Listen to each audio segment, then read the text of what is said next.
Hey guys, good morning. I'm sure a lot of you have started packing lunches now that your kids have gone back to school, but actually that's something we do all year round, and we think it's really important and a really helpful way to control if you carb count, to know exactly what you're getting. And so Rhodes does this, I do this, and something that's helpful maybe if you're just sort of starting with the idea is to find these kind of portion sectioned off containers, and this is an example of one I use for the kids. And so they've got their ham and cheese on wheat. I get a little fruit, a little veggie, something crunchy for them.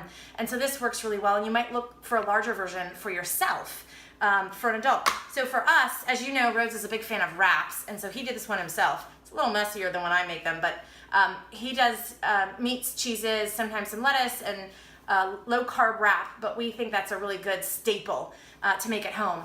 And then since he has a little bit of a sweet tooth, to keep him from snacking, from looking for chocolates or whatever it is he's gonna find around the office, we do a Greek yogurt that's sort of in a dessert flavor. So here's a key lime, for example, and he will actually sprinkle in, add in some walnuts or some nuts. So we've got a super protein packed lunch to make sure that he's full and he's not looking for snacks unless he's low, of course, the rest of the afternoon. So this is a great way for him to know exactly how many carbs he's getting. He can manage his blood sugar and he'll feel full. We do the same thing for me and the kids, and it seems to work really well. So go pack your lunches this morning and have a great week.